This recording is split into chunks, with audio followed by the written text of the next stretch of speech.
Kawan Maritim. Kembali lagi dalam program Kabar Maritim.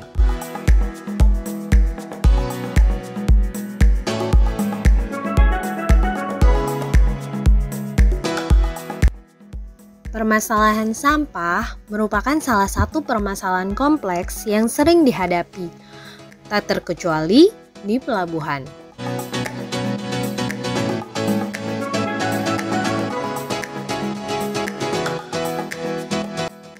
Pernah nggak sih teman-teman berpikir, di balik pelabuhan yang bersih, siapa ya yang membersihkannya? Nah, penasaran kan?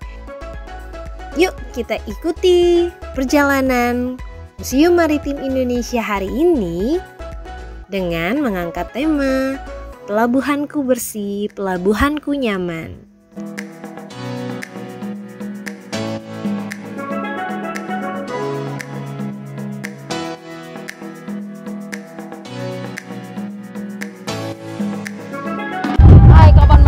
Apa kabar? Kita jumpa lagi. Kali ini kita akan melihat suasana pelabuhan di mana kita sekarang sudah didampingi oleh Pak Suhub Sobari. Beliau adalah supervisor untuk lingkungan di Regional 2 Pelabuhan Tanjung Priuk PT Pelindo. Dan kita ingin tahu bagaimana pelabuhan Tanjung Priuk ini bisa terjaga kebersihannya. Jadi semua itu tentu kita akan tanyakan kepada yang bertanggung jawab, yaitu Pak Suhub. Apa kabar Pak Suhub? Ya, alhamdulillah baik Bu. Saya Bu. Alhamdulillah Pak. Sapa dulu. Ya, selamat siang. Kita berada di lokasi pelabuhan area Tanjung Priuk. Mungkin di sini kita akan melihat terkait dengan kebersihan untuk di area kolam dan pelabuhan. Mungkin ini ada beberapa sarana kita untuk di area kolam dan pelabuhan. Kita ada perahu sampah yang kita setiap harinya melakukan selesai kontinu untuk melakukan kebersihan. Dan kebetulan memang posisi perahu kecil ini kita menyusuri di antara badan kapal itu ya, dan kapal mungkin di sini akan kita lihat juga dari beberapa sampahnya setelah ada beberapa kegiatan ini sudah mulai berkurang. Walaupun nanti secara alami pasti ada sampah, tetapi kita tetap berusaha dan berupaya untuk melakukan kebersihan. Dan ini sampah ini nanti akan diangkut dengan bentor di darat. Nah, dari darat ini nanti kita ada namanya TPS untuk melakukan pengumpulan sementara. Nanti kita angkut lagi sampai ke TPA. Dan di area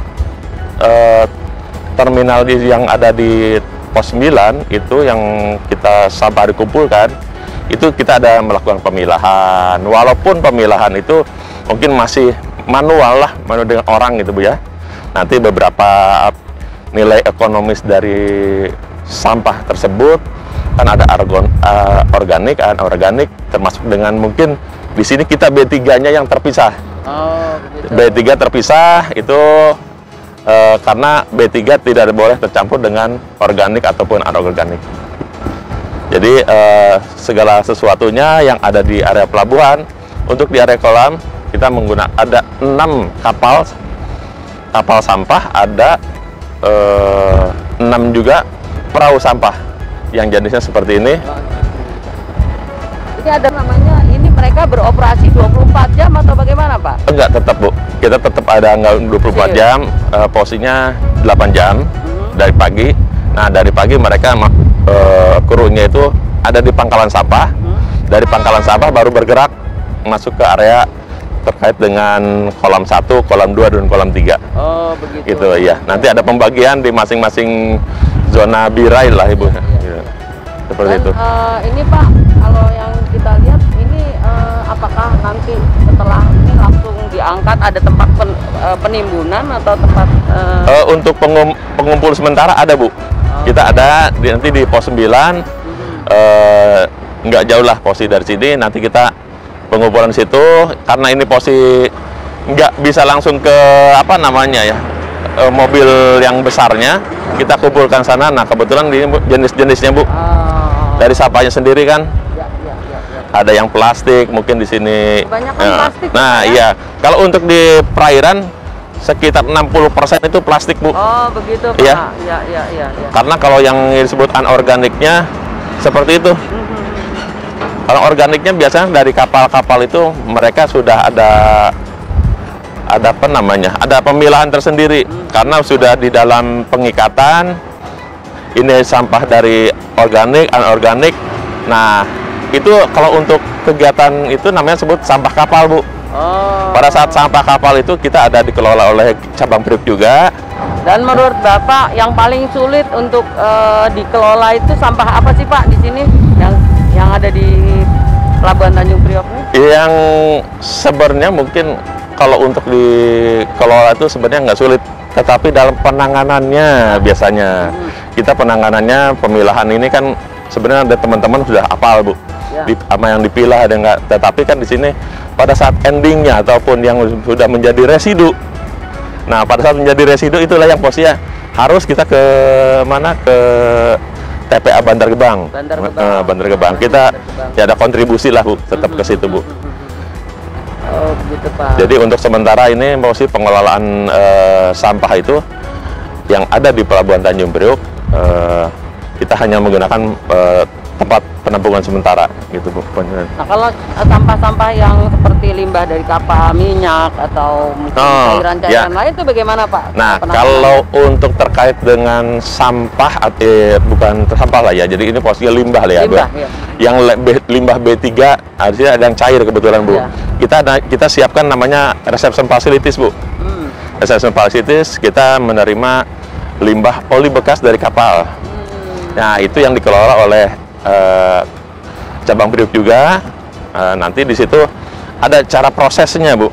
Proses pengambilan, nanti dari pengambilan itu sampai posisi ke area luar. Mungkin di sini kita punya mitra ya sebagai apa namanya? Sebagai bukan jembatan tapi sebagai kegiatan lah, alur kegiatan untuk bekerja sama dengan mitra di luar. Jadi bukan dibuang ke air laut ya, Pak? Iya, itu justru itu pencemaran, Bu. Kawan maritim. Jadi jangan salah.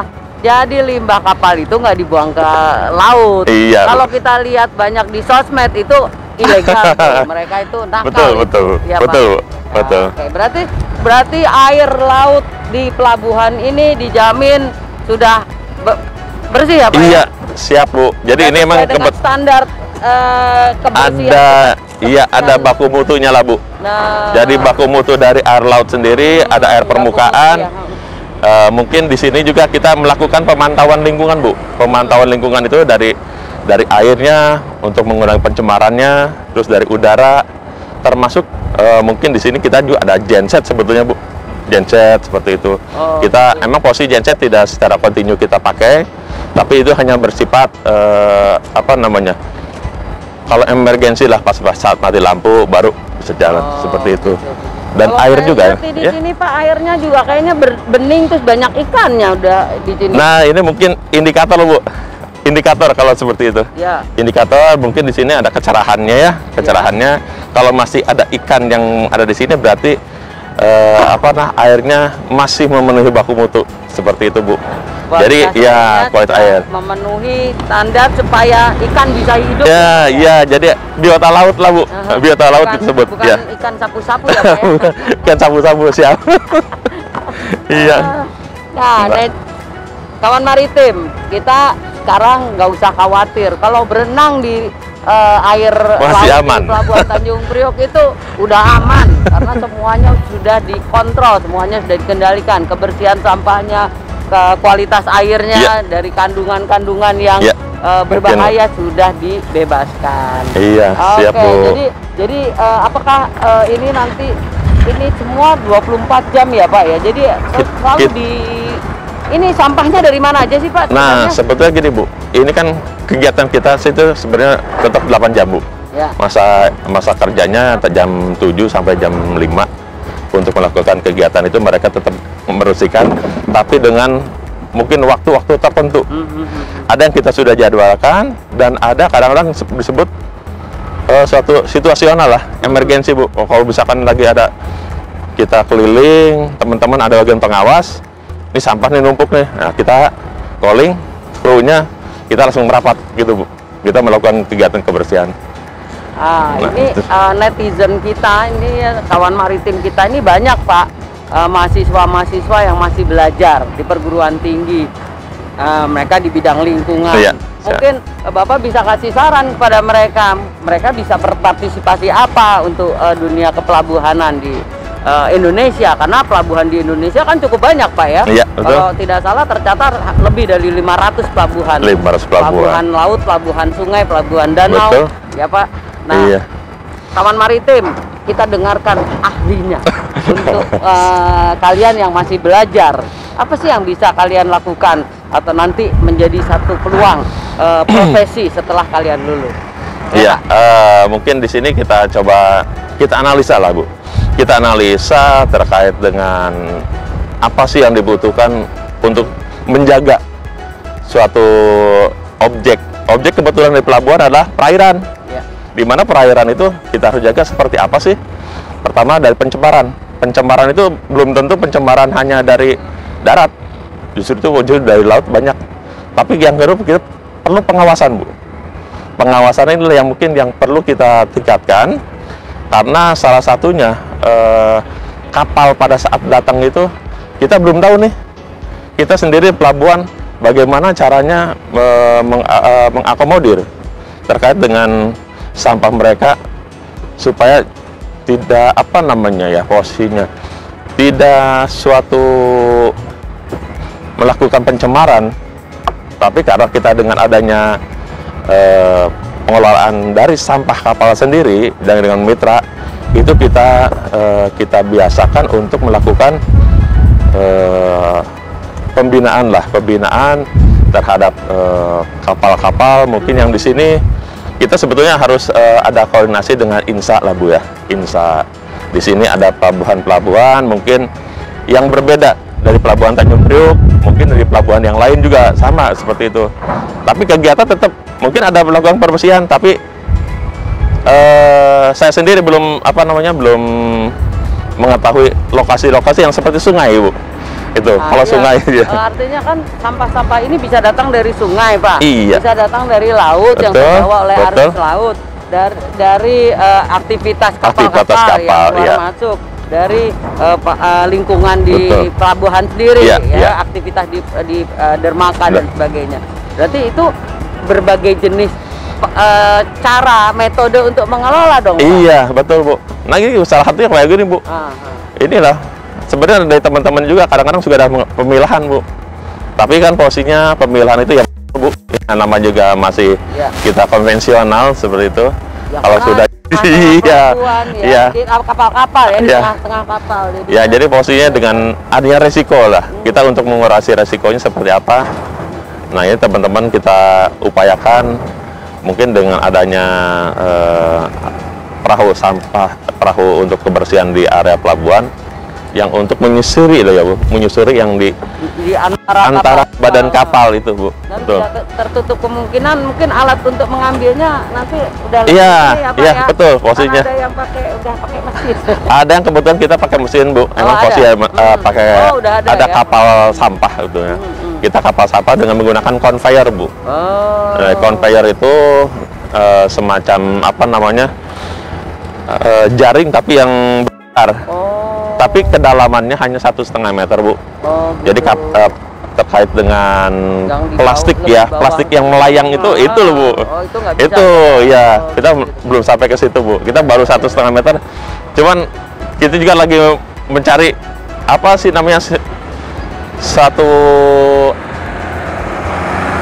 solusi lah gimana caranya supaya bisa gitu alat itu benar ya efektif ya untuk mengambil ya yang sekarang masih dilakukan manual ya seperti itu Bu. Ya mudah-mudahan nanti ada para ahli-ahli kita, nah mudah-mudahan pemikir kita yang punya inovasi. Mungkin teman-teman yang dari mahasiswa betul.